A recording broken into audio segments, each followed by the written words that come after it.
Morning. Morning. Well, morning in the UK. I know we've got some overseas viewers as well, so welcome wherever you are. We're back. It's 10 a.m. GMT, and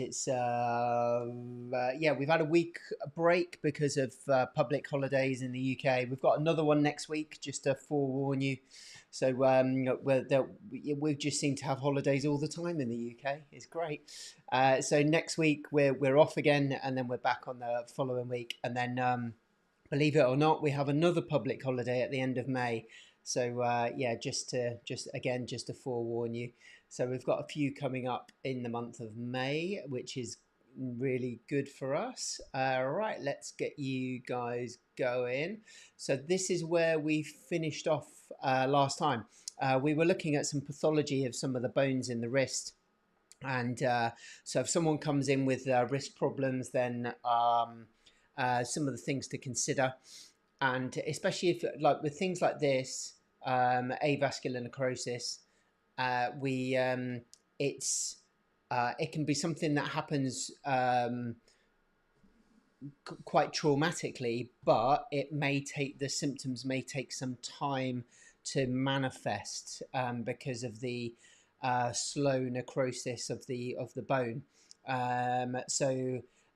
Yeah, if someone might think that they've just sprained their wrist, but yeah, it could be something a little bit more nasty. So yeah, or have that on your and in the back of your mind, especially if someone's had, you know, a wrist issue for a long time. Yeah, so quite a few months. Then I'd definitely be thinking about something like this. It usually occurs on the scaphoid bone, which is one of the most frequent bones to be fractured in the wrist and the hand, and usually from a falling injury, and also with the lunate bone, which is Kienbock's disease. So again, but that's more in the center of the wrist. So yeah, just something to kind of keep your eye out for, really. If something doesn't look quite right, it might not be quite right. So best to get them checked out. They can be X-rayed, these, and then they're missed because the necrosis. So I'll just grab my arrow up there. So this part here, it may not be visible. So the bone's quite white here, and this bit is the bit that's necrosing, and this may not show up immediately after an injury. So you think, oh, look, everything looks okay, and they've had an X-ray, so it can't be that. But then I would, if it's been going on for a couple of weeks, then and it's still not resolving, then I'd push for another scan, just to check on the health of the carpals, because there may be that problem. So that's where we finished last time, and then we got onto this area here. So we're onto the metacarpals, which are the bones in your palm. Okay, so this area here, it's a bit. I don't know. I find it a bit weird sometimes to think that we've got these long, straight, long bones, because they're longer than they are wide, in the palm here, and then everything's just then full of connective tissue and muscle to make up your palm. But yeah, these bones are in your palm. They make up your metacarpals, and in the feet, it's a very similar structure, except they're called tarsals. So if you're doing any kind of exams, I always used to tell my students, if you think of tarsals and toes, then you can't go wrong, because carpals are the other ones, so they must be in the hand and the wrist. So we've got 5 metacarpals, numbered from 1 to 5 from lateral to medial, and that's in the anatomical position. So number 1 would be the one that is connected to your thumb, and then 2, 3, 4, 5 out towards your little finger. We've got a base, shaft, and a head at the distal end of the bone. So base towards the carpal rows, and then the head towards the phalanges, which are your fingers, which we'll talk about in a sec. They diverge as they proceed distally. So basically they spread out when they get further away. Okay, so they're quite bunched up here, and then as you can see, they're spread out as you move up. So let's have a look at some of those. We did have a look at this last time. So we've got different joints at different places, and we kind of broke down the name of the joints as well. So we've got carpometacarpals. So we've got the carpal rows, which are these ones in the wrist here, and then the metacarpals are then the long bones in the palm. So the join between the two are the carpometacarpals, okay, or CMCs, which I'm sure are banned in the 90s. Let's okay, so here's your CMC, Music Factory, something like that. Okay, so let's just get rid of that. Here we go. So these are your CMC joints all along here. So there's your trapezium under the thumb, carpometacarpal joints all along here. And you can see that as they spread out distally, okay, so they're quite all bunched up together. There we go. And then with a bit of connective tissue on. So this is where the palm has been dissected away. Let's just play that through again. There's a few bits that go really quick, so apologies. There we go. Pisiform hamate, capitate lunate. And then, yeah, there's your fifth metacarpal. So that's your little finger metacarpal. And then those are all the joins in there. And what we're going to start to do is we're going to start to add on some connective tissue. Now that image, obviously it's all been removed. But if you just take a brief look up here and then down here, you can see the amount of white stuff. Yeah, so the white stuff is all the ligamentous tissue, a lot of fibrosity and collagen around in that are the makeup of these tissues. Obviously, the darker stuff will be the muscles. You'll be able to see those, but a lot of those have been chopped away. So that kind of look would be here as well. Okay, so there's lots of ligamentous structures. Things called aponeurosis, which we'll have a look at when we get to the connective tissue as well. So again, this is the kind of palm in its simplest view. So just with the bones. When you start to add on everything else, it starts to get a bit clogged up. Okay. So those are your metacarpals, and then you've got your phalanges on the end. Again, very, very similar structure to the feet. So in the thumb, we've got 2 phalanges, and then in every other finger, there are 3. Okay, so we've got usually either what they're called is either an intermediate or a middle phalange. So we've got this one here, which will be, because it's closest to the body, this will be proximal. Then we've got a middle, and then we've got a distal phalanx. Okay, so that would be your pointer finger, so number 2. So you've got if you bend your finger like that, then you can clearly see the 3 bones. So the one on the end, one in the middle, and then the one closest. Okay, so but with the thumb, there's only 2, so you can only do that with your thumb. Yeah, there isn't a second join. And then in between these phalanges, we've got joints as well, so we'll have a look at those joints. And then obviously a join between the metacarpals, which we've just seen, so the palm bones, and the fingers, so that this area here, and that is your knuckles. Okay, so your knuckle rows are these ones along here. So metacarpals, and then these ones here will be your proximal phalanges, or proximal phalanx if you're describing them as one. Your thumb is called the pollex with a P. Okay, so that's your thumb, and that's got proximal and distal phalanges. The others all have 3. Okay, so that, as we were saying before. So let's have a look at those. Here we go. So these are the metacarpophalangeal joints. So they join the metacarpals, which are the bones in the palm, to your phalanges, which are your fingers. Okay, so metacarpophalangeal joints. So let's have a look at those. Morning, Carol. You're going to get sick and tired of me this week. Seeing you on Wednesday. Looking forward to that. Okay, so there we go. So we've got proximal, middle, and then distal phalanx. Sometimes that's called intermediate. We've got a flat surface on this side where the tendons run, and we'll add those tendon layers in a minute. And then there's your fingertip. Obviously, your nail attaches onto that. And your metacarpal phalangeal joints. See, let me just take this back. Sometimes they're called MCPs, sometimes MPs. Okay, so I've always called them MCPs, so metacarpal phalangeal, but metacarpal is really all one word, so you could call it MP joint as well. Okay, so it's interchangeable, I would suggest. So there's your metacarpal rows, and there's your proximal phalanges there. So this is your MCP joint, just here. So yeah, obviously curved on the metacarpal head so that we can get that closed fist type movement. And then the base of the phalanx is concave.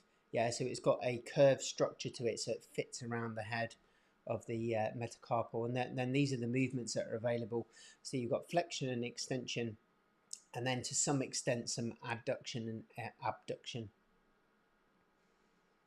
And then you can do that in different positions as well. But the structure of the joints and the position of the soft tissue, so the and the pulleys that are in place for the muscles and the tendons, they're going to restrict some movements. So some things you're going to be able to do really well because there's lots of structures that bring about that movement. So from an extended position to a flex position, there are a number of tendons that help you do that. And then from a flex position to an extended position, again, there are tendons to allow you to do that. But to AB duct and AD duct, I mean, it's a difficult movement anyway. The joint isn't shaped well to be able to do those movements, but also there's no muscles down the side of your finger to kind of pull you into those positions. Okay, there is something that does help, but because of the line of pull and the angle of that line, it's not a very forceful movement. Okay, so we can do it, but it's just not something that is you know, the majority of movements that we can do with our hands. So we've got a loose capsule. This is very similar to the shoulder.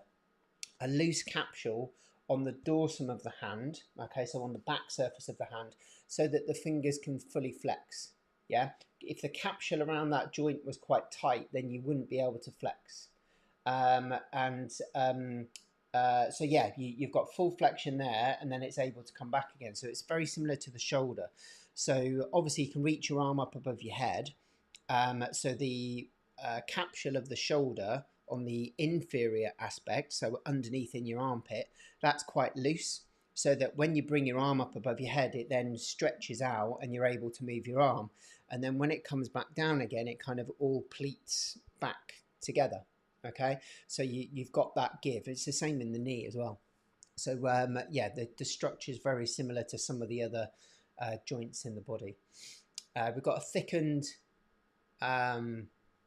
area on the palmar aspect, and this is called the palmar plate. Okay, there is a ligament that attaches in there, so when we add the connective tissue in, we'll show you that ligament, and it provides the stability structure to the fingertips. So that's the kind of movement that you're going to get. So if we have a look in there,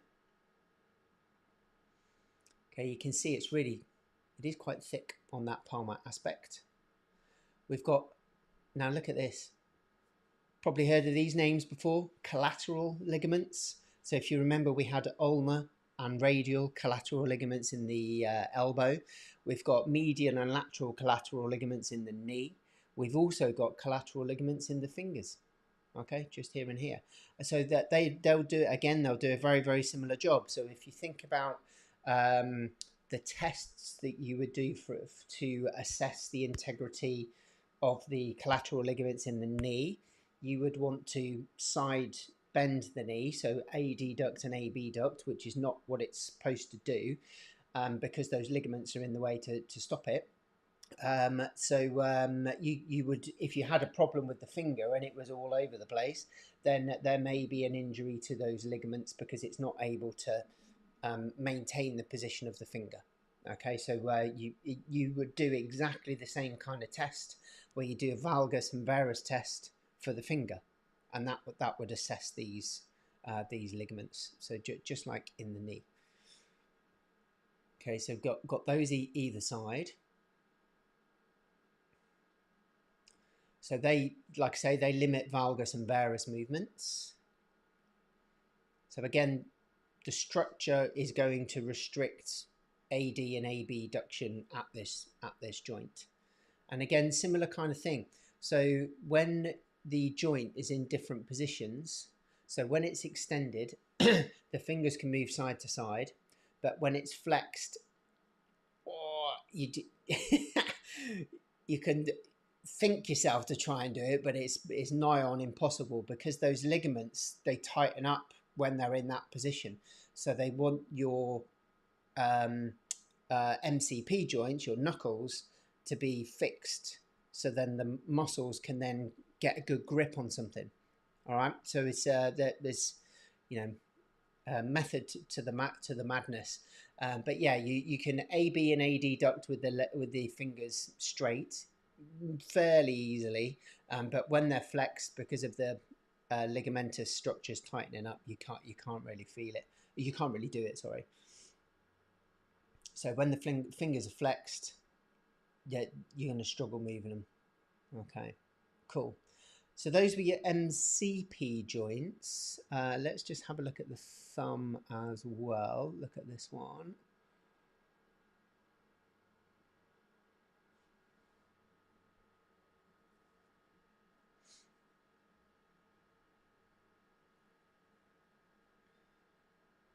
Okay, so this one, again, slightly different. It's a bit like a saddle shape. Well, there you go, saddle joint. So if you, I describe the shape of this joint as well around the sternoclavicular joint, like the shape of a Pringle crisp. Okay, so it's got a kind of curve back to front and it's got a curve side to side as well. So the thumb can kind of glide in all different directions. So it can slide up, slide down, tilt backwards, tilt forwards. So you've got loads of different movements available in the thumb because of the shape of the joint. So if we have a look in here, so obviously some of the connective tissue has been removed. But yeah, the shape allows a wide range of motion in that particular joint. And again, we've only got two phalanges there. And also what we've got are these. Okay, little sesamoids. Where else have we got those? So if you think about sesamoid bones, the shape of a sesame seed, we've got a whacking great one in the knee. So that's your patella. And we've also got a couple of them in the big toe as well. Okay, so there are some sesamoid bones in the big toe. You can get some irritation of those sesamoid bones in the toe called a sesamoiditis. So an inflammation of the kind of capsule and sheath around that area. You can irritate these as well, although less likely because you haven't got body weight going through them. But if you think about what the sesamoid bones do, they sit in tendons. And if you think about specifically about the knee joint, what that one does, it improves the efficiency of the quads. So what we've got here in the thumb and in the toe as well, so we'll get to that in the next probably 6 weeks or so, we'll get going with the foot. But we've got these little bones here that will improve the efficiency of the tendons of the thumb. Okay, so to make your thumb movements, especially in opposition and flexion, really strong, we've got these sesamoid bones to help out. Okay, so as we add the connective tissue on, you'll be able to see these in situ. Okay, so there's your proximal and distal phalanx. So this join here in the thumb, a little bit different to the fingers. So we've got a distal and a proximal phalanx because there's only 2 bones in the thumb. So the join in between is the interphalangeal joint, okay, because it's in between the phalanges. Now in the rest of the fingers, so we've got a join here, so that top one, and then we've got a join there, the bottom one. So this is the proximal phalanx, that's the middle, and that's the distal, okay? So this join here is an interphalangeal joint because it's in between 2 phalanges. This one here is an interphalangeal joint as well because it's in between your distal and your middle. But to differentiate between the 2 joints, we've got pips and dips, okay? So the distal interphalangeal is the one furthest away, so the distance, and then the proximal one is the one that's closest. So we've got pips and dips, but in the thumb it's just an ip because there isn't a third bone, okay, because it's just one join between the 2. Cool. So if you heard those terms, that's why they're called what they are. So there's your palmar ligament. So movement of the thumb at the CMC joint. We've got all sorts of different movements. We've got movement away from the midline of the body towards the midline of the body. We've got a closing up type movement and a moving away type movement as well. And when they're combined with some other joints, they're called some other names as well. So, but mainly abduction, adduction, flexion, and extension. Okay, and that's all in the anatomical position. If you've not heard of the anatomical position before, it's where you're standing facing forward and your palms are facing forward as well. So abduction of the thumb will be that, okay? Because if it was down by my side, my thumb would be moving away from the midline of my body. All right, so that's where to think about everything from. Cool, so those are your phalanges. These are all the different joints. So we've just been looking at these. So we've got first metacarpal, distal phalanx, proximal phalanx, middle phalanx, and so on. So we've got all of those. This is a bit more detailed with the base and the shaft of the head. You could obviously repeat all of that for all of these, all exactly the same. We've got the sesamoid bones in the thumb, which you don't have anywhere else. And when we do face-to-face stuff, we use this as a bit of a task. So you try to palpate the individual metacarpal and phalangeal bones. You can try and do that on yourself. Okay, so you can just feel your other hand to do that task. Cool. And then the joints in the wrist. We've got that there are just loads of them. Okay, that they're all kind of collectively called the same thing. So we've got intercarpal joints, carpo-metacarpal joints. So CMC, we've seen that. We've got the distal radio-ulnar joint, which we saw last week, radiocarpal joint here. These are all synovial joints, okay? So you may have heard of something called a ganglion cyst. And what a ganglion cyst is where one of these joints has become irritated and the inflammation fluid swells the joint space, and then it pops out as a little lump on the wrist, usually on the dorsum of the wrist. And yeah, it's just usually just a bit of synovial fluid, okay? And it will go on its own. People used to hit it with a Bible. That was the old way of getting rid of it. It doesn't have to be a Bible. It can be any heavy book. Okay, so it's not a religious thing. Or maybe it was back then. I don't know. But yeah, you can hit it with a heavy object. Although I don't recommend that. These days we usually get them aspirated, so you'll get a needle placed in and then they'll draw the fluid out. Okay, so that's what we'd normally do these days. If you, again, like differential stuff, if you do have somebody who's come in and they've got a lump which is undiagnosed, then they need to get it diagnosed. And if you're not in a position to do that, then I would recommend they get referred, because there can be other things that present as lumps and bumps as well. But you'd need to get it imaged to get it checked out. Okay. Yeah, radiocarpal. We talked about that back last week, and when we were looking at the elbow and the wrist as well. So the joint between the radius and the carpal joints. Okay, and we were talking about the different movements available there.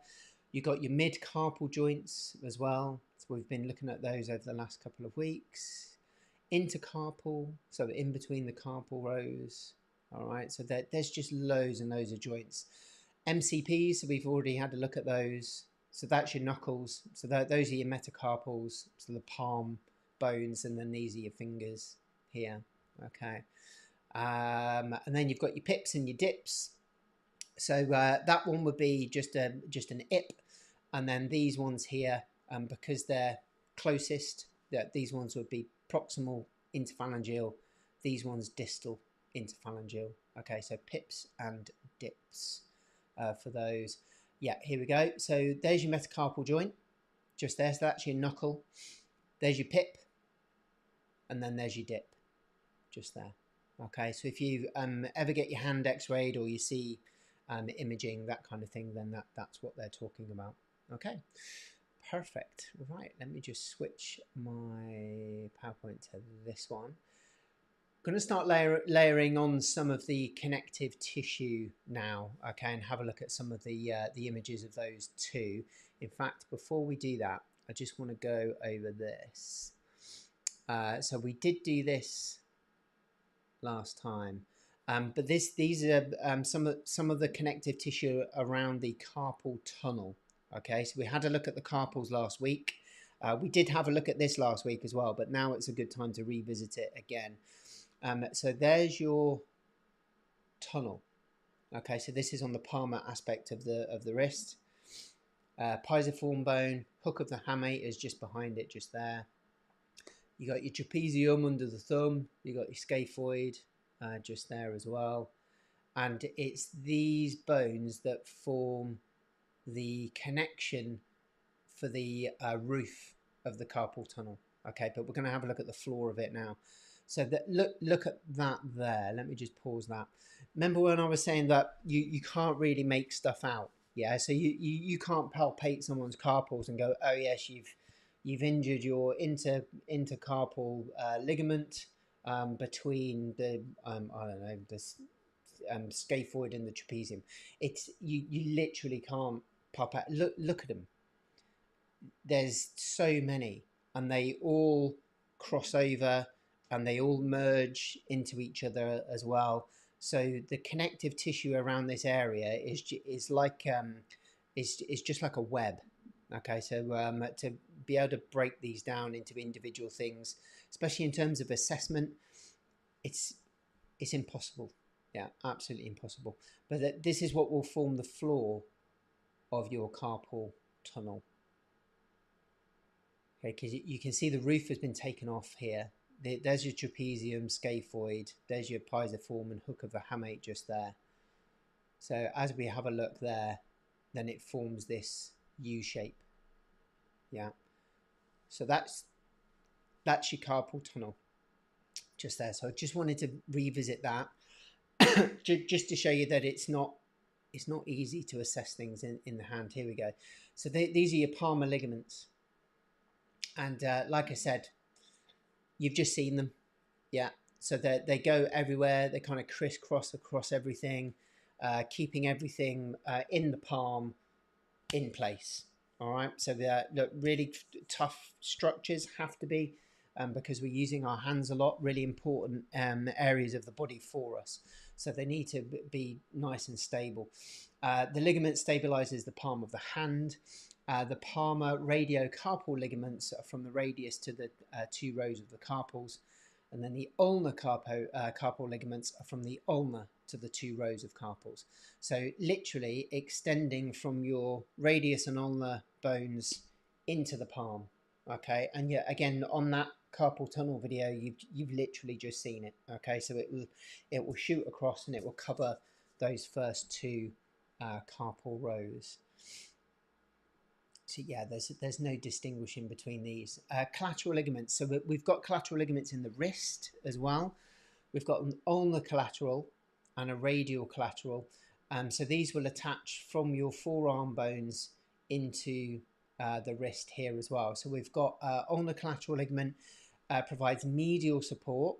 So remember, if your hand's in the anatomical position, your little finger is on the inside as you're standing with your palms facing forward. So the ulnar collateral ligament is on the medial aspect, and it will go from your ulnar styloid.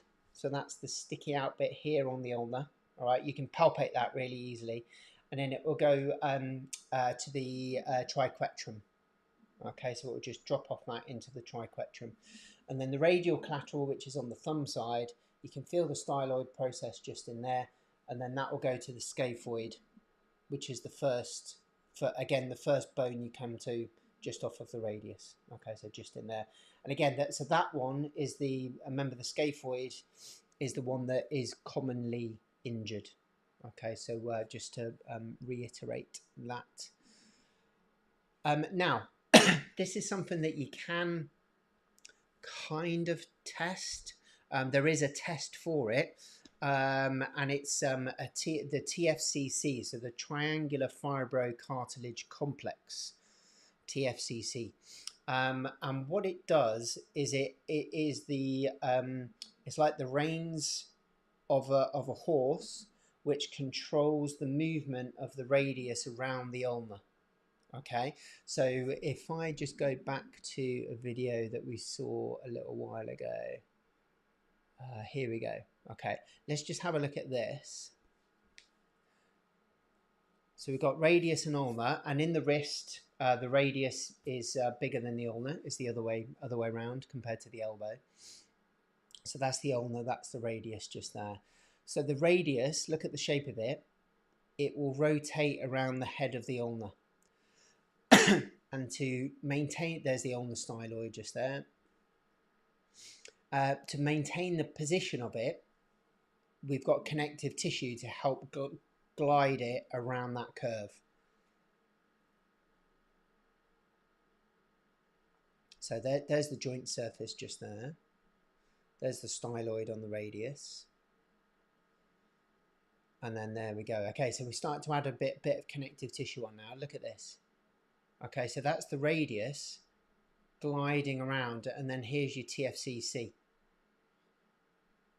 Okay, so it's these ligamentous structures here, and then watch the movement of the radius.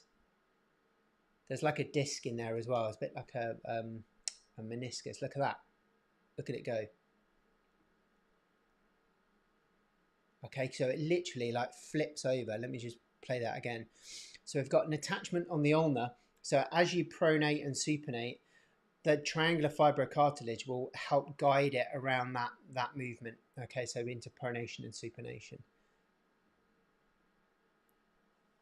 Hi Rahul, good to see you. Okay, so there it is there, and then spinning around.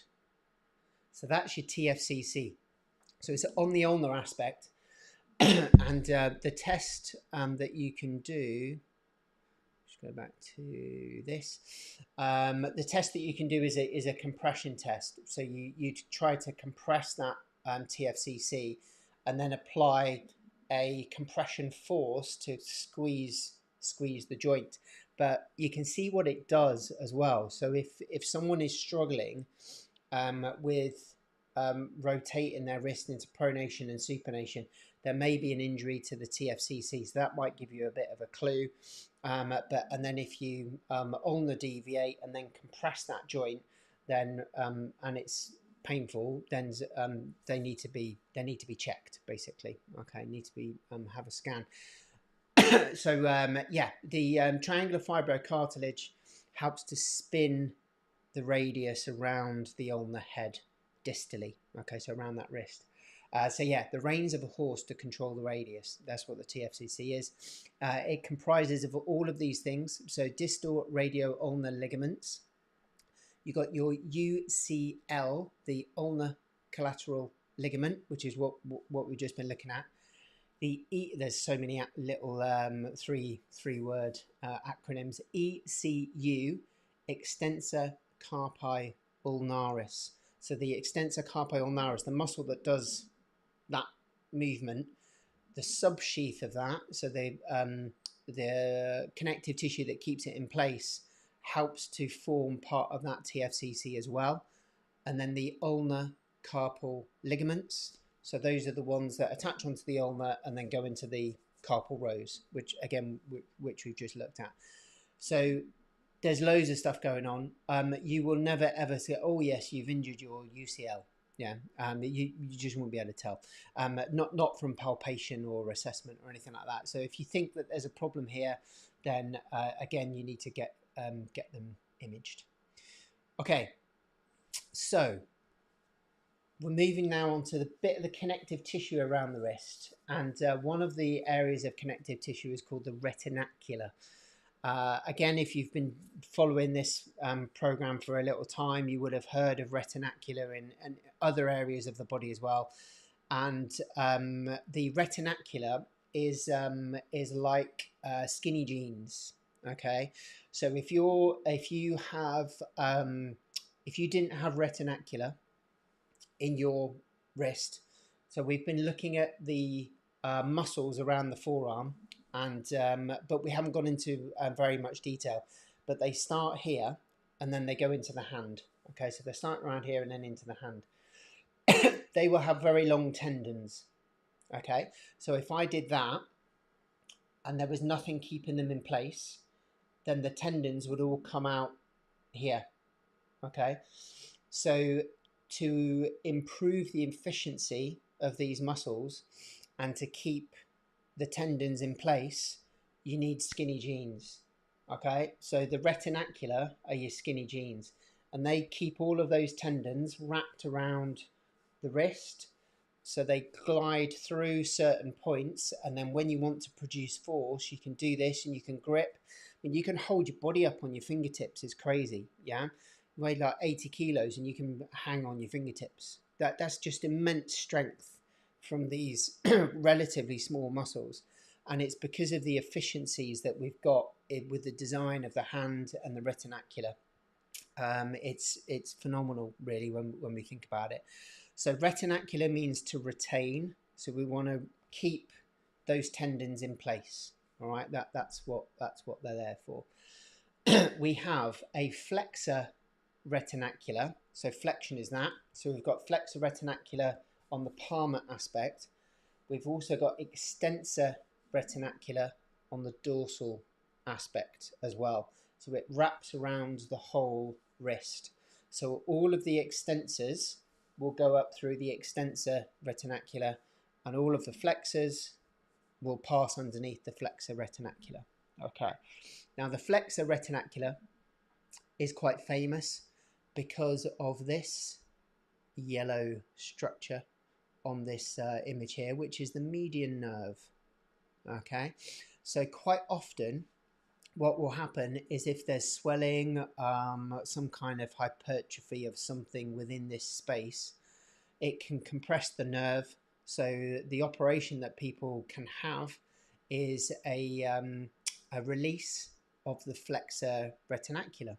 Okay, so that literally they'll cut it, so then it doesn't have a roof anymore, and it can breathe. Yeah, which is great if the problem's there. If it's somewhere else, then it doesn't really help. Yeah, so that's the operation that someone can have to release their flexor retinacula, and that's one of the reasons why in the manual therapy and physiotherapy, physical therapy world, using the word release on muscles, some people just don't get it, because they see a release as an operation. All right, so if you use the word release and you're wondering why you're getting some hatred from some people saying you can't release that, it's because usually a release is done with a scalpel. All right, so that's where that kind of confusion comes from in the terminology. So that's your retinacula. Let's have a look. See, yeah, there we go. Let me just get rid of those. Bear with me a second. So this is the flexor retinacula.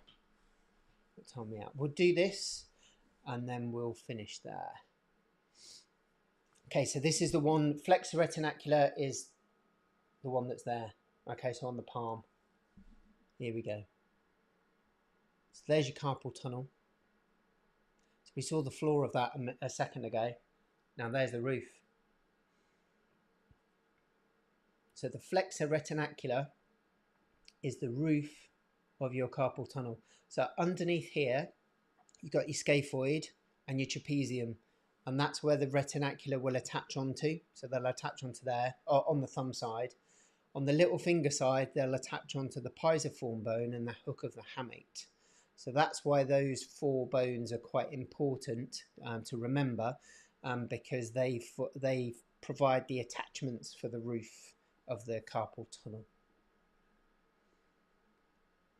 There you go. So hook of hamate and pisiform just underneath there as well. And then there's your tunnel. And we just pause that there. Just go back a bit. I'm going to move me out of the way. Here we go. Okay, I'm just going to pause that there. Yeah, so flexors to the fingers and the thumb go through here. But then on this side, can you see those structures there as well? Oh, but when I move the arrow out of the way, I pause it again there. Whoa, just missed it. Just pause that there. Okay, so see these structures here. Yeah, so we've got this gap here for the flexor retinacular, and that's where the median nerve will travel through as well. So that's what we've just seen on that picture. This here, this is where the ulnar nerve goes through.